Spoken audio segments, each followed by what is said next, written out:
మనందరికీ తెలుసు దేవునితో నడిస్తే ఎంత ఆశీర్వాదం. దేవునితో నడవడంలోనే ఆశీర్వాదం ఉంది. దేవుని దగ్గరికి రావడం వేరు. దేవునితో నడవడం వేరు. ఎంతోమంది దేవుని దగ్గరికి వెళ్తా ఉంటారు. కానీ దేవునితో నడవడంలో ఎంతో ఆశీర్వాదం ఉంది. ఉదాహరణకి 12 సంవత్సరాల నుంచి రక్తస్రావ రోగంతో ఉన్న ఒక స్త్రీ దేవుని దగ్గరికొచ్చింది, స్వస్థపడింది. కానీ ఆమె దేవునితో నడవలేదు. ఆమె దేవునితో కొనసాగలేదు. ప్రభు దగ్గరికొచ్చి బాగుపడి వెళ్ళిపోయిందంతే. ఒక కుష్ఠరోగి అన్నాడు, "నీకిష్టమైతే నన్ను శుద్ధినిగా చేయి ప్రభువా" అన్నాడు. "నాకిష్టమే, నువ్వు శుద్ధుడవవు" అని ప్రభు బాగు చేశాడు. అతను దేవునితో నడవలేదు. ఒక తండ్రి దయ్యం పట్టిన తన కుమారుణ్ణి తీసుకొని ప్రభు దగ్గరికొచ్చాడు. "అయ్యా, దెయ్యం పట్టినప్పుడల్లా నీళ్ళలో పడతాడు, నిప్పుల్లో పడతాడు. బాగు చేయ్యా" అని. ప్రభు ఆ దెయ్యాన్ని గద్దించాడు. ఆ వ్యక్తి విడుదల పొందుకున్నాడు. ఆ తండ్రి, ఆ కొడుకు ఇద్దరు వెళ్ళిపోయారు. మరలా ఇక వాళ్ళు ప్రభు సన్నిధికి సహవాసానికి వచ్చినట్టుగా ఇలాగ మనం చాలా చూస్తాం బైబిల్‌లో. దేవుని దగ్గరికి రావడం వేరు. దేవునితో నడవడం వేరు. కొంతమంది క్రిస్మస్ పండగకి చర్చికొచ్చి ఎళ్తారు. కొంతమంది నూతన సంవత్సరం వాగ్దానం కోసం చర్చికొచ్చి ఎళ్తారు. దేవుని దగ్గరికి వచ్చిపోయేవారు. అయితే ఈ ఉదయకాల సమయంలో మరి ఆత్మీయ కుటుంబంలో ఉన్న దైవజనులు, దైవ సేవకురాళ్ళు మనందరినీ దేవుడు ఎందుకు ఎన్నుకున్నాడు, ఏర్పాటు చేసుకున్నాడు అంటే దేవునితో నడవడానికి, దేవునితో నడవడానికి ప్రభు మనల్ని ఏర్పాటు చేసుకున్నాడు. ఆదికాండం 6వ అధ్యాయం 9వ వచనాన్ని ఒకసారి మనందరం నోవాహు వంశావళి ఇదే. నోవాహు నీతిపరుడును తన తరములో నిందారహితుడనై ఉండెను. నోవాహు దేవునితో కూడా నడిచినవాడు. నోవహు దేవునితో కూడా నడిచినవాడు. దేవునితో నడవడం అనేది చాలా చాలా ప్రాముఖ్యమైనటువంటి విషయం. ఈ కడవరి దినాలలో మన సేవలో మహిమ తగ్గకూడదు అని అంటే, మన ఆత్మీయ జీవితం ఏమాత్రం ఆరిపోకూడదు అని అంటే, చల్లారిపోకుండగా మనం ముందుకెళ్ళాలంటే, దేవునితో నడిచే వారికి అది సాధ్యం. దేవునితో నడిచేవారు వారి అభిషేకంలో వెనకబడరు. వారు చల్లారిపోరు. ఏ కాలంలోనైనా దేవునితో నడిచేవారు సక్సెస్‌ఫుల్‌గా ముందుకెళ్తారు. దేవునితో నడవడం. చూడండి, వాక్యంలోకెళ్ళే ముందు ఇంకొక మాట మనం చదువుకొని వాక్యంలోకెళ్దాం.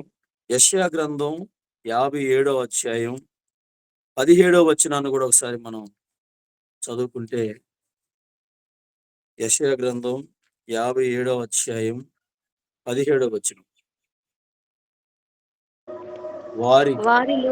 వారి లోభం వలన కలిగిన దోషముని బట్టి నేను ఆగ్రహపడి వారిని కొట్టి తిని, నేను నా ముఖం మరుగు కొని కోపించి తిని, వారు తిరగబడి తమకిష్టమైన మార్గం నడుచుచూ వచ్చిరి. చూడండి, ఇక్కడ దేవుడు తన ప్రజల గురించి మాట్లాడుతున్నాడు. నేను నా ప్రజల లోపాలు, అతిక్రమాలు, దోషాలను బట్టి వాళ్ళని నేను ఒక దెబ్బ కొట్టాను, శిక్షకి గురి చేశాను. అయితే వాళ్ళేం చేశారంటే తిరగబడి తమకిష్టమైన మార్గంలో నడుస్తున్నారు. నాతో నడవట్లేదు. తమకిష్టమైన మార్గంలో నడుస్తున్నారు. ఒక చిన్న ప్రశ్న వేస్తా, అందరూ అన్మ్యూట్ చేసుకొని మీ సమాధానం చెప్పండి. ఒక తండ్రి కొడుకు ఉన్నారనుకోండి. కొడుకు విచ్చలవిడిగా తిరుగుతూ తండ్రికి అవమానం తెస్తా ఉంటే భరించలేని తండ్రి విసిగిపోయి, ఎందుకురా నీ బతుకు చావకూడదా అన్నాడే అనుకోండి. వెంటనే కొడుకు దాంట్లో దూకి చచ్చిపోయాడు అనుకోండి. ఇప్పుడు తప్పు ఎవరిది? తండ్రిదా, కొడుకుదా?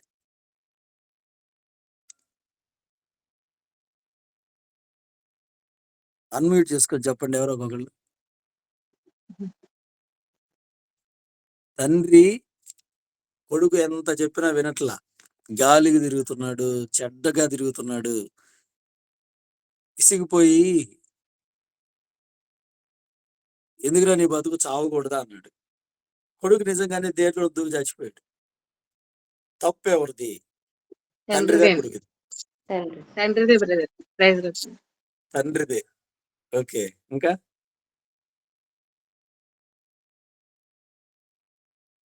తప్పు ఎవరిది?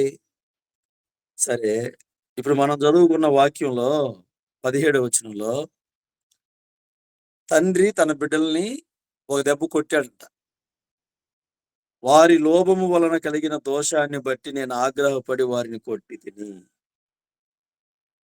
దేవుడు తన బిడ్డలు అతిక్రమంలో ఉన్నారు, దోషంలో ఉన్నారని చెప్పి ఒక దెబ్బ కొట్టాడు. ఎందుకు కొట్టాడు? వాళ్ళు సరిచేయబడతారని, వాళ్ళు దిద్దబడతారని. అందుకే కదా దేవుడు కొట్టింది. కానీ వాళ్ళేం చేశారు? ఇక ఎలాగా మాకు శిక్ష వచ్చింది, మమ్మల్ని అనేసాడు, మమ్మల్ని ఒక దెబ్బ కొట్టాడని వాళ్ళు తిరగబడి ఇంకా తమకిష్టమైన మార్గంలో నడుస్తున్నారంట. సరిచేయబడతారు అని ఒక దెబ్బ కొడితే దేవునితో సరిచేసుకుని నడవాల్సినటువంటి దేవుని బిడ్డలు తిరగబడి ఇష్టానుసారంగా బ్రతుకుతున్నారు. ఈ ఉదయకాల సమయంలో, ఈ కడవరి దినాలలో ఉన్న మనం దేవుడు శిక్షిస్తే సరిచేసుకుంటూ, గద్దిస్తే లోబడుతూ, భయపెడితే భయపడుతూ, దేవునికి భయపెడితే భయపడుతూ. ఎందుకంటే మత్తయి సువార్తలో ఏమని ఉంటుందంటే, ఆ మీ ఆత్మను చంపే, మీ శరీరాన్ని చంపే వారికి భయపడబాకండి, కానీ శరీరంతో పాటు ఆత్మను కూడా నరకంలో నశింపజేయగలిగిన మిక్కిలి భయపడండి. దేవుని వాక్యం ఏం చెప్తుందంటే, మీ దేవుడు నాకు మీరు భయపడండి. శిక్షిస్తే సరిచేసుకుంటూ, గద్దిస్తే లోబడుతూ, భయపెడితే భయపడుతూ మనం బ్రతకడం నేర్చుకోవాలి దేవుని దగ్గర. దేవునితో నడిచే వారికి ఉండాల్సినటువంటి 3 లక్షణాలు చెప్తా నేను త్వరగా, ఒక 10-15 నిమిషాలు. దేవునితో నడిచే వారికి ఉండాల్సిన 3 లక్షణాలు. ఈ 3 లక్షణాలు ఎవరికైతే ఉంటాయో వారు నిత్యము దేవునితో నడుస్తారు. అంటే దేవుని దగ్గరికి వచ్చిపోయేవారు కాదు. మన సంఘాలలో చూస్తుంటాం, సమాజంలో చూస్తుంటాం. ఒక్కొక్కరు బల్లారాధనకు మాత్రమే వచ్చి వెళ్తారు, మిగిలిన 3 వారాలు అసలు రారు. ఒక్కొక్కరు ఆదివారం మాత్రమే వచ్చి వెళ్ళిపోతుంటారు, మిగిలిన కూటాలకు రారు. అసలు ప్రతి దినం, ప్రతి నిత్యం దేవునితో నడిస్తే ఆ అనుభవం, ఆ రుచి ఎంత, అసలు ఆ జీవితం ఎంత తృప్తికరంగా ఉంటుందంటే దేవునితో నడవడం అనేది. దేవునితో నడిచే వారికి ఉండాల్సిన 3 క్వాలిటీస్‌లో మొట్టమొదటి క్వాలిటీ ఏంటంటే, దేవునితో నడిచే వ్యక్తి మనుషుల వైపు ఎన్నడూ చూడడు, దేవుని వైపు మాత్రమే చూస్తాడు. మనుషుల వైపు చూసే వ్యక్తి దేవునితో నడవలేడు. లోకాన్ని పట్టించుకోకూడదు, మనుషులను పట్టించుకోకూడదు, పరిస్థితులను పట్టించుకోకూడదు. దేవుని వైపు మాత్రమే చూడడం ఎవరైతే నేర్చుకుంటారో, ఏ పరిస్థితిలోనైనా, ఏ సమస్యలోనైనా దేవుని వైపు చూసేవారు మాత్రమే దేవునితో నడవగలుగుతారు. దేవుని వాక్యాన్ని మనం చదివితే అక్కడే ఆదికాండం 6వ అధ్యాయంలోనే ఒక 5 నిమిషాలు కొన్ని విషయాలు మనం మెడిటేషన్ చేసుకుని ముందుకెళ్దాం. ఆదికాండం 6వ అధ్యాయం ఆదికాండం 6వ అధ్యాయం 12వ వచనం. 11, దేవుడు 12 చదవండి. లోకము 11, 12 చదవండి. లోకము దేవుడు దేవుని సన్నిధిని చెడిపోయిండెను. భూలోకము భూలోకము దేవుడు బలత్కారముతో భూలోకమును చూసినప్పుడు అది చెడిపోయి ఉండెను. భూమి ఉమ్, మీద భూలోకము బలాత్కారంతో నిండి ఉండెను. దేవుడు భూలోకమును చూచినప్పుడు అది చెడిపోయి ఉండెను. భూమి మీద సమస్త శరీరులు తమ మార్గమును చెరిపివేసుకుని ఉండిరి. చూడండి, ఈ రెండు వాక్యాలు ఏం చెప్తున్నాయంటే భూలోకాన్ని దేవుడు చూసినప్పుడు భయంకరంగా చెడిపోయి ఉంది, బలత్కారముతో నిండిపోయి ఉంది. సమస్త శరీరులు తమ మార్గాలను చెరిపేసుకున్నారు. ఇంకా 5వ వచనం గనక చూస్తే మనం అక్కడే, నరుల చెడుతనం భూమి మీద గొప్పది, వారి హృదయముల యొక్క తలంపులలోని ఊహంతో ఎల్లప్పుడూ కేవలం చెడ్డది. అంటే నరుల చెడుతనం భూమి మీద గొప్పది. అంటే అంటే చిన్న చిన్న పొరపాట్లు కాదు, కొంచెం చెడు కాదు, ఓ రేంజ్ లో చెడిపోయారు మనుషులు, పరిస్థితులు. ఏ ఒక్కరి ఊహ, చిన్నోళ్ళ దగ్గర నుంచి పెద్దోళ్ళ దాకా, ఏ ఊహ చూసినా, ఏ తలంపు చూసినా భయంకరంగా ప్రతి మనిషి చెడిపోయి ఉన్నాడు. అసలు ఏంటి ఇంత ఇంత అది ఎంత కళ్ళకి మొత్తం చెడే కనిపిస్తుంది. అలాంటి పక్కనున్న వాళ్ళు చెడే, ముందున్న వాళ్ళు చెడే, మన చుట్టూ ఉన్న వాళ్ళు చెడే, లోకమంతా చెడిపోయింది, ఊహలన్నీ చెడిపోయినాయి. చిన్న పిల్లోని కదిలించినా కూడా భయంకరమైనటువంటి చెడిపోయిన మైండ్. అలాంటి ఒక్కడన్నా మంచోడు లేని రోజుల్లో నోవహు ఒక్కడే దేవుని కోసం ఎలా బ్రతకగలిగాడు? నోవహు కళ్ళకు కనిపిస్తున్న మంచోళ్ళు ఒక్కళ్ళైనా ఉన్నారా? నోవహు ఉదయం లేస్తే మొత్తం చెడిపోయిన పరిస్థితుల్ని చూస్తున్నాడు. మనుషులు ఊహలు చెడిపోయినాయి, తలంపులు చెడిపోయినాయి. వాళ్ళ ఎంత ఎంత చెడిపోయింది. నరుల చెడుతనం భూమి మీద గొప్పది. ఆ రేంజ్ లో చెడిపోతే నోవహు ఒక్కడే ఎందుకు చెడిపోలేదు? చుట్టూ ఉన్న పరిస్థితులన్నీ దారుణంగా ఉన్నాయి, కానీ నోవహు ఎందుకు, తన హృదయం ఎందుకు చెడిపోలేదు? తన ఊహ ఎందుకు చెడిపోలేదు? తన క్రియలు ఎందుకు చెడిపోలేదు? అంటే ఈ 2 వచనాలు మనకి ఏం చెప్తాయి అంటే, నోవహు పరిస్థితుల వైపు ఎన్నడూ చూడలేదు, మనుషుల వైపు ఎన్నడూ చూడలేదు. నోవహు మరి ఉదయాన్నే లేస్తే ఒక్కళ్ళన్న సపోర్ట్ చేసేవాడు, ఇదిగో మంచిగా బతుకుతున్న ఈ వ్యక్తి ఉన్నాడు. అసలు అలాంటి పరిస్థితుల మధ్యలో చాలాసార్లు మనం జనరల్ గా ఏం చెప్పుకుంటామంటే, ఒక 10 ఆరిపోయిన బొగ్గుల మధ్య ఒక నిప్పునేస్తే అది కూడా ఆరిపోద్దనే చెప్పుకుంటాం. ఒక 50 కాకుల మధ్య ఒక పావురం ఉంటే ఆ ఆ అని అట్టమారిపోద్ది అని చెప్పుకుంటా ఉంటాం. కానీ నోవహు జీవితం చూడండి, ఎంత మంది ఎదుట కూడా, ఎటువంటి పరిస్థితుల మధ్యలో కూడా నోవహు వేలాది మంది ప్రజల్ని నేను చూస్తే ప్రతి ఒక్కరి క్రియలు చెడిపోయినాయి, ప్రతి ఒక్కరు ఊహలు చెడిపోయినాయి, అది కూడా బహుదారుణంగా చెడిపోయారు. కానీ నువ్వు ఒక్కడివే నీతిమంతుడిగా ఉన్నావు. ఆ రోజుల్లో అలాంటి టైంలో కూడా నోవహు దేవునితో నడుస్తున్నాడు. ప్రజలు చెడుదారిలో నడుస్తున్నారు, ఒక్కళ్ళన్నా మంచి దారిలో నడవట్లేదు. కనీసం మంచి దారిలో నడిచే ఒక్కళ్ళన్నా నోవహు కనిపించలేదు. ఓన్లీ ఒక్కడగా నోవహు ఉన్నాడు, ఒంటరిగా నోవహు ఉన్నాడు. దేవునితో నడవడానికి ఇన్ని వేల మందిలో ఎవరున్నారంటే నోవహు ఒక్కడే ఉన్నాడు. ఒక నోవహును చూసి ఆయన భక్తిని, ఆయన స్థితిని, ఆయన యొక్క నీతిని మరి ఎగతాళి చేసినా కూడా నోవహు పట్టించుకోలేదు. నోవహు ఇలాంటి రోజుల్లో నడవగలిగాడు నోవహు? మనతో దేవునితో నడవడానికి, మనం దేవునితో నడవడానికి ఇష్టపడుతున్నప్పుడు ఒక ఇద్దరు స్నేహితులైనా మనకుంటే, సరే అందరు చెడిపోయినా మన ముగ్గురు దేవుడితో నడుద్దాం. ఇక్కడ మనం ఫస్ట్ పాయింట్ ఏం నేర్చుకోవాలంటే, దేవునితో నడిచేవాడు ఎప్పుడు లోకం వైపు చూడడు. దేవుడు మనల్ని ఎలాంటి ప్రజల మధ్య ఉంచినా, మన చుట్టూ ఉన్న ప్రజలు భయంకరమైనటువంటి స్వభావాలతో, భయంకరమైన క్రియలతో, భయంకరమైనటువంటి పరిస్థితులతో బ్రతుకుతున్నా కూడా మనము దేవుని వైపు మాత్రమే చూస్తూ, దేవుడు మనల్ని పెట్టిన చోట మనం సేవ చేస్తే ఒకనాటికి అక్కడ దేవుడు గొప్ప కార్యాలు మన ద్వారా జరిగిస్తాడు. నేను ఈ సేవకుని నీ ప్రాంతంలో పెట్టాను, ఈ సేవకురాలు నీ ప్రాంతంలో పెట్టాను, ఈ ప్రాంత పరిస్థితులన్నీ బహు చెడ్డగా ఉన్న ఈ వ్యక్తి మరి ఆ పరిస్థితుల వైపు చూడకుండా వాళ్ళతో కలిసిపోకుండా నా కోసం ప్రత్యేకంగా బ్రతికారు అని మనల్ని బట్టి ఒకరోజు ఆ ఊరంతా మారిపోతుంది. చూడండి, ఇంకా జస్ట్ ఊరికి జ్ఞాపకం చేస్తాను. మరి సమూయేలు ఆ తల్లి కని చర్చిలోనే పెట్టి పాలు మానిపించే వరకు 8 సంవత్సరాల వయసు వచ్చినప్పుడు సమూయేలుకి 8 సంవత్సరాల వయసు వచ్చినప్పుడు ఆ మందిరంలో ఏలి మంచం మీద పడుకో ఉన్నాడు. సమూయేలు కింద చాపేసుకొని పడుకో ఉన్నాడు. దేవుడు ఎవరితో మాట్లాడుతున్నాడు? సమూయేలు అని సమూయేలుతో మాట్లాడుతున్నాడు. వెంటనే సమూయేలు లేచి ఏలి దగ్గరికి వెళ్ళి, ఆ సేవకుడా, నన్ను ఏమైనా పిలిచావా అంటే, నేనెందుకు పిలిచా, నేను పడుకున్నాను కదా, నువ్వు వెళ్ళి పడుకో.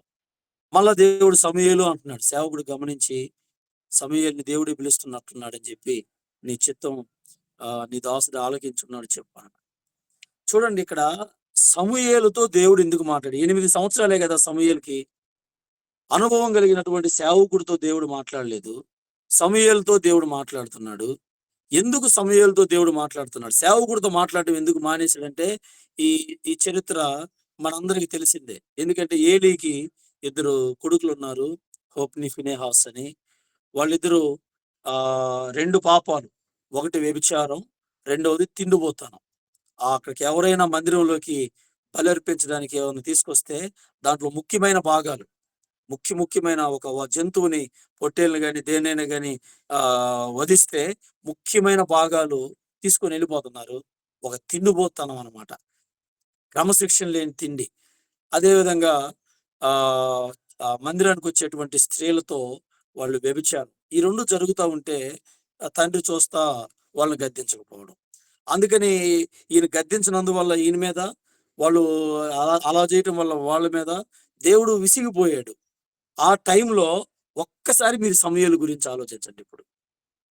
ఆ టైంలో ఇప్పుడు ఎవరైనా పాస్టర్ కొడుకులు 2 హోప్ని, ఫినెహాస్ ఇంత దారుణాలు చేస్తూ ఉంటే ఆ మందిరంలో అక్కడే ఉండేటప్పుడు పాస్టర్ గారు ఇంట్లో ఉంటున్నప్పుడు వాళ్ళతో కలిసి, హోప్ని ఫినెహాస్తో కలిసి ఆ చిన్నవాడైన సమూయేలు అన్న అన్న అంట వాళ్ళతో ఎగురుకుంటూ వెళ్ళాలి కదా. వాళ్ళు చేసే క్రియల్లో ఈయన కూడా పాలు పంపులు పొందాలి కదా. సేవకుడు ఇంట్లో ఉండే వ్యక్తే కదా. మరి చూడండి, అసలు అక్కడ అంతా జరుగుతూ ఉంది. 8 ఏళ్ల సమూయేలు దేవుడు స్వరం వినగలుగుతున్నాడు. అంటే ఈవెన్ సేవకుని కుటుంబం చెడిపోతే కూడా, సేవకుని పిల్లలు చెడిపోతే కూడా, సేవకుడు గద్దించకపోతే కూడా ఆ ఆ సిచ్యువేషన్ లో వాళ్ళ మధ్య ఉంటూ సమూయేలు ఒక ప్రవక్తగా మార్చబడ్డాడంటే, చిన్న వయసులోనే సమూయేలు దేవుని వైపు చూడడం, దేవునితో నడవడం. నేను ఎదిగే సేవకుడైనా సరే, సేవకుని పిల్లలైనా సరే, నేను ఏ ఇంట్లో పెరుగుతున్నానో, నేను ఏ చర్చిలో పెరుగుతున్నానో, ఆ చర్చిలో ఉన్నటువంటి సేవకుని కుటుంబం సరిలేకపోయినా నేను మాత్రం ప్రభు వైపు చూడడం. వాళ్ళ అమ్మ ఎన్ని నేర్పించబడి, నేను అనుకుంటాను ఖచ్చితంగా అక్కడ జరిగే దారుణాలు సమూయేలు తల్లికి తెలియదా? హన్నాకు తెలియదా? హన్నాకు తెలిసే ఉంటది. హన్నా చెప్పి ఉంటది, నానా నువ్వు ఫినెహాస్ అన్న వైపు చూడబాక, నువ్వు హొప్ని అన్న వైపు చూడబాక, నువ్వు ఏలి తాత వైపు చూడబాక, నువ్వు దేవుని వైపే చూడు, నువ్వు దేవుని వాక్యంలోనే ఎదుగు నువ్వు అని తల్లి ఎన్ని చెప్పు ఉండకపోతే 8 సంవత్సరాల వయసులో సమూయేలు తన జీవితాన్ని కాపాడుకోగలిగాడు. లోకాన్ని చూసేవాడు దేవునితో నడవలేడు. దేవుని బిడ్డలే, లోకంలో ఉన్న దేవుని బిడ్డలు కానీ పరిస్థితులు కానీ చూడకూడదు. మనం దేవునితో మనం నడవాలంటే మొట్టమొదటిగా మనకు ఒకటే ఉండాలి, దేవుని వైపు మాత్రమే చూడగలిగితే మనం దేవునితో నడవగలుగుతాం. మనందరికీ తెలిసిన ఒక కథ ఉంది. అది కథో వాస్తవమో నాకైతే తెలియదు. నేను కూడా యూట్యూబ్లో చూసేదాన్ని. ఒక అమ్మాయి పాస్టర్ గారి దగ్గరికి వెళ్ళి, పాస్టర్ గారండి రేపు వారం నుంచి నేను చర్చికి రానండి అందంట. వెంటనే పాస్టర్ గారు, ఏమ్మా ఏం జరిగింది, ఎందుకు రావంటే, మన చర్చిలో ఒక్కళ్ళు కూడా మంచోళ్ళు లేరండి, అందరూ అసలు ఒక్క మంచోళ్ళు లేరండి, నీకు ఎందుకు రావాలండి నేను చర్చికి, కుళ్ళిపోతాళ్ళు అందరూ మన చర్చిలోనే ఉన్నారు, మత్సరం ఉండే వాళ్ళందరూ మన చర్చిలోనే ఉన్నారు, అన్ని రకాల పాపాలు చేసేవాళ్ళు మన చర్చి, నేను రానని చర్చికి అన్నాను. పాస్టర్ గారు ఏం చెప్తాడు, ఇంకా చర్చిలో అందరిని గ్యాదర్ చేసి కూర్చోబెట్టి ఆ అమ్మాయి మీ వల్ల ఇబ్బంది పడుతుంది, మీరు అందరూ మానేయండి అని చెప్పలేడు కదా. సరే పాస్టర్ గారు అన్నాడట, అమ్మా సరే నువ్వు రాపోయావు, నేను ఒక చిన్న పని చెప్తాను, అది చేసి చర్చి మానే అంటే, సరే ఏంటి పాస్టర్ గారు అంటే, ఒక స్పూన్ నిండా నీళ్లు తీసుకొని ఆ పాప నోట్లో పెట్టి ఆ స్పూన్ని, అమ్మా నువ్వు ఈ నీళ్లు కింద పడకుండా మన చర్చి చుట్టూ ఒక రౌండ్ వేసి రమ్మను. ఈ నీళ్లు మాత్రం కింద పడకూడదు అంటాడు. సరే అని చెప్పి ఆ అమ్మాయి ఆ స్పూను నోట్లో పెట్టుకొని చర్చి చుట్టూ ఒక రౌండ్ వేసేసి ఒక్క డ్రాప్ కింద పడకుండా వచ్చిందంట. వెంటనే పాస్ గారి దగ్గర రాగానే పాస్ గారు చప్పట్లు కొట్టి శబాష్ అని, మా అసలు సక్సెస్ అయ్యావు సూపర్ అని ఆ స్పూన్ తీసేసిన తర్వాత ఆ అమ్మాయిని అడిగాడంట, సరే ఒక మాట సమాధానం చెప్పి వెళ్ళిపోమ్మా, నువ్వు ఈ స్పూన్ ని నీళ్లు పెట్టుకొని చర్చి చుట్టూ తిరుగుతున్నప్పుడు చర్చి పక్కన ఆ చెట్టు కింద మూలన ఆ చెట్టు కింద ఒక నలుగురు కూర్చొని మాట్లాడుకుంటున్నారు కదా, ఈ పక్క ఒక ఇద్దరు కూర్చొని మాట్లాడుకుంటున్నారు కదా, ఆ పక్క ఇంకొక 5గురు కూర్చొని మాట్లాడుకుంటున్నారు కదా, వాళ్ళందరూ ఏం మాట్లాడుకుంటున్నారు అని అడిగాడంట. ఆ అమ్మాయి అనిందంట, భలే వాళ్ళండి పాస్టర్ గారు, ఈ నీళ్ళు ఎక్కడ కింద పడతాయని చెప్పి నా కాన్సన్ట్రేషన్ అంతా ఈ స్పూన్ మీద ఉంది. నేను వాళ్ళ నీళ్ళను చూస్తే ఈ నీళ్ళు ఇప్పుడు కింద పోకపోయాయా, నేను అవన్నీ గమనించలేదు పాస్టర్ గారు అందంట. అప్పుడు పాస్టర్ గారు చెప్పాడంట, చర్చికి వచ్చేటప్పుడు వాక్యం చూడు, దేవుని వైపు చూడు, అంతేగాని చర్చికి వచ్చేవాళ్ళు వాళ్ళు బాగలేరు వీళ్ళు బాగలేరు మనుషులు ఎందుకు చూస్తావమ్మా అంటే, వెంటనే అమ్మాయి పశ్చాత్తాపడి ప్రార్థన చేసుకొని, నా తప్పు తెలుసుకున్నాను, నేను ఇతరుల వైపు చూడను, ఇంకా దేవుని వైపే చూస్తానని అమ్మాయి దిద్దుకొని వెళ్తుంది అని. మరి అది నిజమో ఏమో కానీ చాలా బాగా అనిపించింది నాకు. కనుక మొదటి పాయింట్ నేను ముగిస్తున్నాను. మనందరం కూడా ఈ విధంగా దేవుని సన్నిధిలో మనం ముందు ఉదాహరణకి ఇప్పుడు నా జీవితం గురించి చెప్తా. దేవుడు మమ్మల్ని వెండి బంగారాలు లేకుండా సేవ చేయమన్నాడు. ఈ దేవుడు మాతో స్వయంగా మాట్లాడిన విషయం ఇది. ఇప్పుడు మేము అవి తీసేసాం. తర్వాత నేను వైట్ వస్త్రాలు ధరించుకుంటా సేవలో ఎక్కువగా. ఇప్పుడు ఈ 2 విషయాలలో నేను ఎంతో మంది ఎందుకు వైట్ అండ్ వైట్ వేస్తామని అడిగిన వాళ్ళు ఉన్నారు. ఎందుకు దేవుడు సేవ చేస్తే వెండి బంగారాలు ధరించుకోకూడదా అని అడిగిన వాళ్ళు ఉన్నారు. చాలా మంది సువర్ణ ఉదయాన్నే కొద్ది కాలం క్రితం ఉదయాన్నే లేచి కూరగాయలకని అంగడికి వెళ్ళేటప్పుడు సువర్ణం చూసి వెనక్కి వెళ్ళిపోయిన వాళ్ళు ఉన్నారు. ఈ అమ్మాయి ఎదురొచ్చింది అంటారు బాబుని. తెలియదు అప్పుడు, మేము కావాలి కొత్తగా వచ్చాం. నన్ను చూసి అందరూ వెనక్కి వెళ్ళిపోతున్నారు.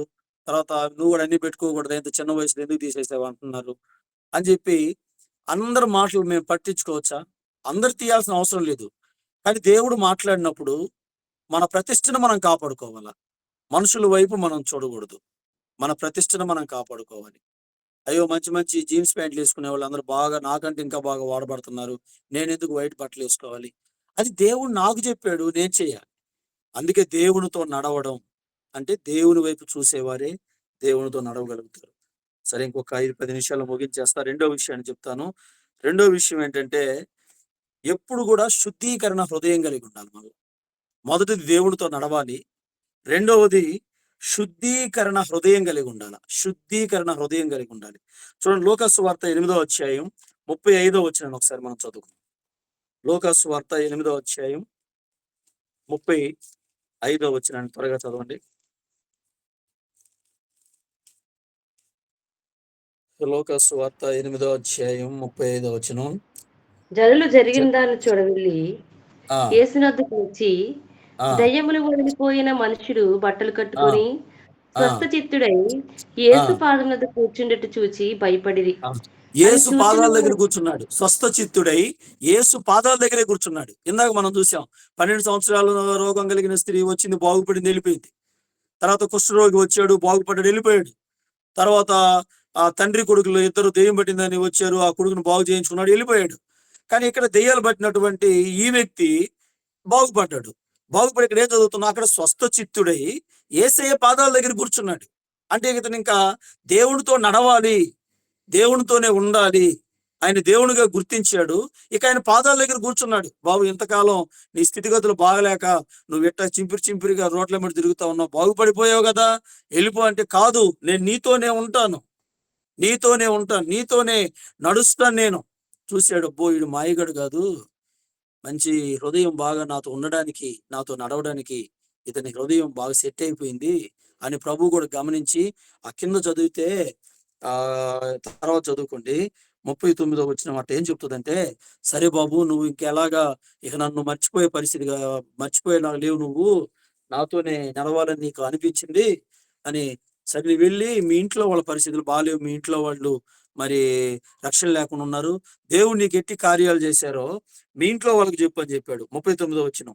అయితే ఆయన నీవు నీ ఇంటికి తిరిగి వెళ్ళి దేవుడు నీకెట్టి గొప్ప కార్యాలు చేశాడో తెలియజేయమని వారితో చెప్పి వాడిని పంపేస్తే వాడు వెళ్ళి యేసు తనకెట్టి గొప్ప కార్యాలు చేసిన పట్టణం అంతా దేవుడు ఇంట్లో వాళ్ళకి చెప్పు బాబు, నీ ఇంట్లో వాళ్ళ పరిస్థితి బాగాలేదు, నీ ఇంట్లో వాళ్ళు చీకట్లో ఉన్నారు, నీ ఇంట్లో వాళ్ళు మనోనేత్రాలు మూయబడిన వాళ్ళుగా ఉన్నారు, రక్షణ లేని వాళ్ళుగా ఉన్నారు, నీ ఇంట్లో వాళ్ళు వంకర త్రోవలో నడిచే వాళ్ళలాగా ఉన్నారు, నువ్వు వెళ్ళి నీ ఇంట్లో వాళ్ళకి చెప్పు బాబు, దేవుడు ఉన్నాడు అని చెప్పు బాబు, నిజమైన దేవుడిని చూశానని చెప్పు బాబు, దేవుడు నీకెట్టి గొప్ప కార్యం చేశాడో చెప్పు బాబు అంటే ఇతను వెళ్ళి ప్రభువా నాకు ఇంత చిన్న పని అప్పగిస్తావా, మా ఇంట్లో వాళ్ళకి మాత్రమే, మా ఇంట్లో ఉన్న 4-5 ఇంత చిన్న పని అప్పగిస్తావా, నేను ఇంత గొప్ప మేలు పొందాను, నేను ఇంత గొప్ప విడుదల పొందాను, నేను ఇంత గొప్ప మహిమ కలిగిన కార్యాన్ని పొందుకున్నాను, నా ఇంట్లో వాళ్ళకి మాత్రం ఇంత చిన్న పని అప్పగిస్తావు నాకు?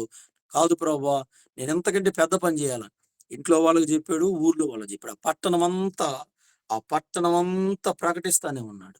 కాబట్టి కడవరి దినాలలో దేవుని సేవకులు మనం మొదటగా దేవుని వైపు మాత్రమే చూస్తే దేవునితో నడవగలుగుతాం. మనుషుల వైపు, వాళ్ళ వైపు, వీళ్ళ వైపు చూస్తే పడిపోతాం. రెండవది శుద్ధీకరణ హృదయం. ఎప్పటికప్పుడు మన సేవకులమైనా మనం కూడా మనుషులం కదా, ఎప్పుడు మన హృదయాన్ని మనం శుద్ధి చేసుకుంటా ఉండాలి. ఎప్పుడు దేవుని సన్నిధిలో మనల్ని మనం సరిచేసుకుంటా ఉండాలి, మనల్ని మనం పరిశుద్ధపరుచుకుంటా ఉండాలి, మనల్ని మనం శుద్ధీకరించుకుంటా ఉండాలి. ఇది సేవకుడు. ఒకసారి బ్యాప్టిజం పొందేశాను, ఇంక నేను పాపం లేని వ్యక్తిని అని కాదు.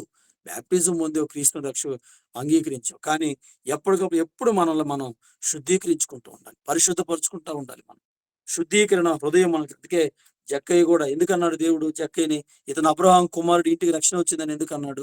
అతను ఆ ఇంట్లో ఎవరి దగ్గర అన్యాయం తీసుకున్నాను ఇచ్చేస్తా, పేదోళ్ళకి 2 ఇచ్చేస్తా, పేదోళ్ళకి ఇచ్చేస్తా సగం, అన్యాయం చేసిన వాళ్ళకి 4 ఇచ్చేస్తా, తను ఏం చేసుకున్నాడు? శుద్ధీకరణ చేసుకున్నాడు. శుద్ధీకరణ చేసుకున్నాడు కాబట్టే ఈ ఇంటికి రక్షణ వచ్చింది, ఇతను ఇంకా అబ్రహాము కుమారుడే అని ప్రభు అన్నాడు. ఇంకా ఇతనికి నాకు ఇంకెప్పుడు తెగదు, ఇతను ఇంకా నావాడే. ఎందుకని? శుద్ధీకరించుకున్నాడు. జక్కయ్య శుద్ధీకరించుకున్నాడు. 1000 మంది దేవుని దగ్గర మేలులు పొందారు, వెళ్ళిపోయారు. దేవుని దగ్గరికి వచ్చి వెళ్ళిపోయిన వాళ్ళు వేరు, దేవునితో నడవాలి అనుకునేవారు. రెండో కారణం ఏంటంటే శుద్ధీకరించుకోవడం. శుద్ధీకరణ అనుభవం దేవునితో మనల్ని నడిపిస్తుంది. మరి శుద్ధీకరణ లేదనుకో దేవునితో మనం నడవలేం. అవసరానికి మాత్రమే దేవునితో నడుస్తాం, అవసరమైనప్పుడు మాత్రమే దేవుడు గుర్తు చేసుకుంటాం. మూడవది ఏంటంటే చివరిది కృతజ్ఞత కలిగి ఉండుట. దేవునితో నడిచే వారికి ఉండే ముఖ్యమైనది కృతజ్ఞత కలిగి ఉండుట. పొందుచున్న మేలులకు కృతజ్ఞత కలిగి ఉండాలి. ఇక్కడ లోకాసు వార్త 17వ అధ్యాయం మరి 12వ వచనం నుంచి 17వ వచనం దాకా ఇక్కడ మీకు ఒక చిన్న విషయం చెప్తా. ఒకసారి మరి దీన్ని మనం చదివితేనే మనకు అర్థమవుతుంది. లోకాసు వార్త 12వ అధ్యాయం, ఒక్క నిమిషం సిస్టర్. లోకాసు వార్త 12వ అధ్యాయం 17వ వచనం నుండి 17వ అధ్యాయం, లోకాసు వార్త 17వ అధ్యాయం 12వ వచనం నుండి.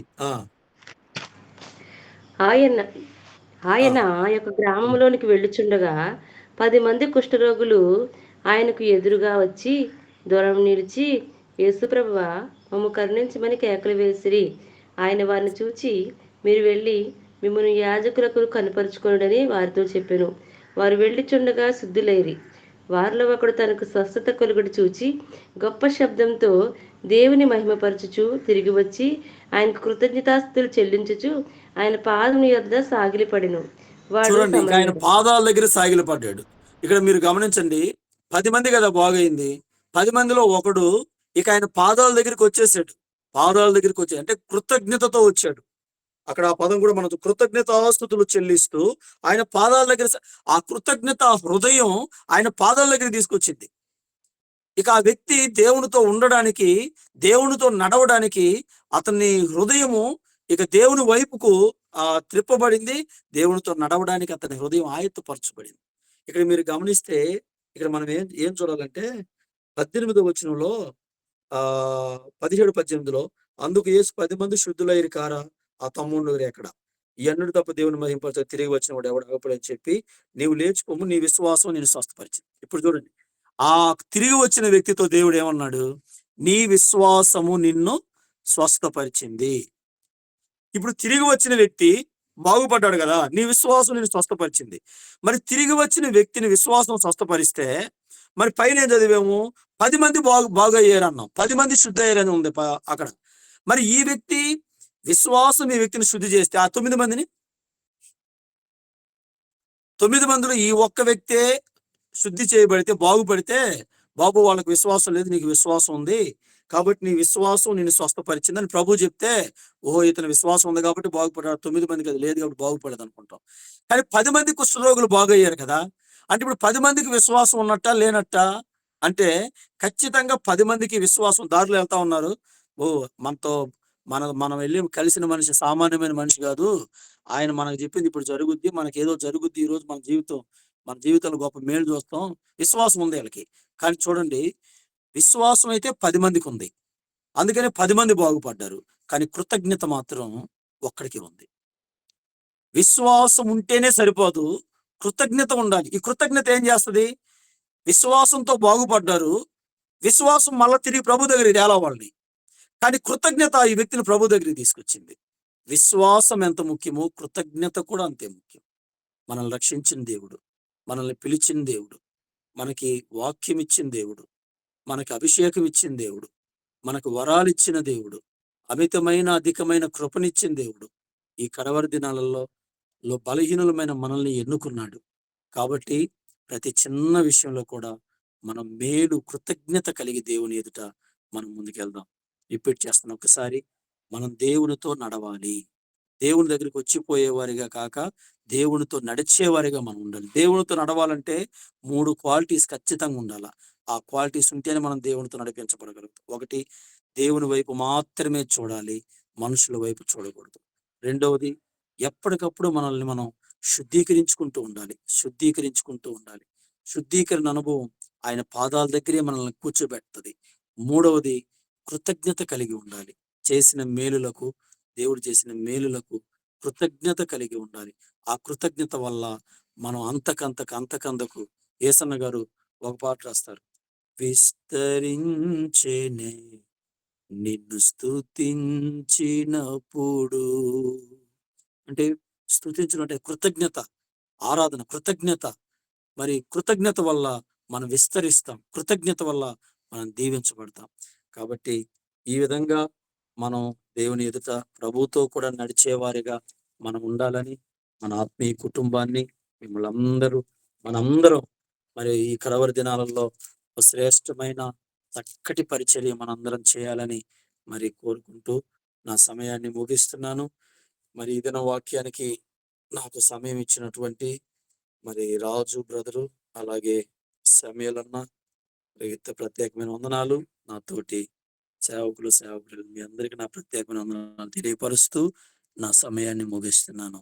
దేవుడు మనందరిని దీవించి ఆశీర్వదించును గాక. ఆమేన్. ఆమేన్. దేవుడు మనతో మాట్లాడారు చక్కగా. ఆయనతో మనం నడవాలి. మనం లోకం వైపు చూడకూడదు, మనుషుల వైపు చూడకూడదు, ఎవరు గొడవ పట్టించుకోకూడదు. ఆయన వైపు చూసి కృతజ్ఞతాస్తుతులు చెల్లిస్తే మన జీవితాల్లో ఆత్మీయంగా ఎదుగుతాము, గొప్ప కృపను పొందుకుంటాము. ఇట్టి గొప్ప వాక్యాన్ని అందించిన దేవాది దేవుడికి, సహోదరులకి నా హృదయపూర్వక వందనాలండి. చివరి బైబిల్ గ్రంథంలోనైనా మీరు లిఖించే ఉన్నారు అంటే నీతో నడిచాడు. భయంకరమైన తండ్రి ఇదిగోనైనా దుష్ట యుగంలో కూడా నిందారహితుడిగా నడిచారు కాబట్టి తన కుటుంబం నాయన భయంకరమైన ఉగ్రత నుండి తప్పించబడింది. అవును తండ్రి, ఈ లోకమును దాని ఆశ గతించిపోతున్నాయి, కానీ దేవాని యొక్క చిత్తమును జరిగించేవాడు నిరంతరము నిలుస్తాడు. తండ్రి నిజమే, నీ యొక్క చిత్తమును నాయన జరిగిస్తున్న మేము కడ వరకు కూడా నాయన నీతో నడుచుటకు ఇంకను తగిన కృపను సహాయమును దయచేయమని ప్రార్థిస్తున్నాను. దేవా, మాలో ఏదైనా ఇంకా పొరపాట్లు ఉన్నట్లయితే వాటన్నిటిని కూడా సరిచేసి దేవా నీకు సమీపముగా మేము నడుచొచ్చు విశ్వాసము కృతజ్ఞత కలిగి దేవా నీ యొక్క రాకడ కొరకు మేము ఎదురు చూచిన సహాయం చేయమని ప్రార్థిస్తున్నాను. ఈ ఉదయకాల సమయంలో దేవా విశేషముగా నీ దాసుని బలపరిచి దేవా కొన్ని ఆత్మీయ విషయాలను మేము నాయన వినటానికి దేవా మీరు సహాయం చేశారు. ఆత్మీయంగా మేము బలపరచబడుటకు సహాయం చేసినందుకై వందనాలు. నీ దాసుని పరిచర్యని ఇంకా ఆశీర్వదించండి. దేవా మందిరము నిర్మాణం జరుగుతుంది. దేవ అద్భుతమైన సహాయమును నీ దాసునికి దయచేయండి. ఎక్కడ కూడా నాయన ఇది ఎలాంటి లోటు కలగకుండా దేవ సరి అయిన సమయంలో మందిర నిర్మాణ పనులన్నీ కూడా నాయన అద్భుతమైన రీతిగా పూర్తి చేయబడుటకు దేవ సహాయము చేయమని ప్రార్థిస్తున్నాను. ఈ ఉదయకాల సమయంలో ఈ ఆన్లైన్ మీటింగ్ లో పాల్పంపులు పొందిన ప్రతి ఒక్క బిడ్డను కూడా దీవించి ఆశీర్వదించమని ప్రార్థిస్తున్నాను. దేవా ఇదిగో నాయన ఆరాధన జరిగించిన సుసన్నక్కను బట్టి స్తోత్రాలు. ఇంకను నాయన నీ కుమార్తెకు మంచి ఆరోగ్యమును అనుగ్రహించి పరిచర్యలు బలంగా వాడుకోనమని ప్రార్థిస్తున్నాను. లీడింగ్ చేసిన షారోన్ అక్కను బట్టి కుటుంబాన్ని బట్టి స్తోత్రాలు. మునుపటి కంటే అధికమైన మేలులు వారి జీవితాలలో యేసు నామములో కలుగునుగాక, వారు పొందుకొందురుగాక. నీ కృపతో బలపరచుమని ఈ ఉదయకాలపు దీవెనలతో మమ్మల్ని నింపుమని యేసయ్య నామంలో ప్రార్థిస్తున్నాను తండ్రి. ఆమేన్. శామ్యూల్ అన్న ఆశీర్వాదం.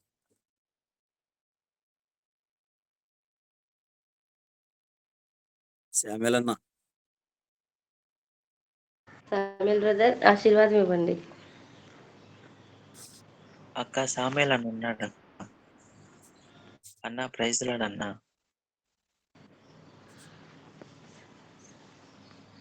Samuel brother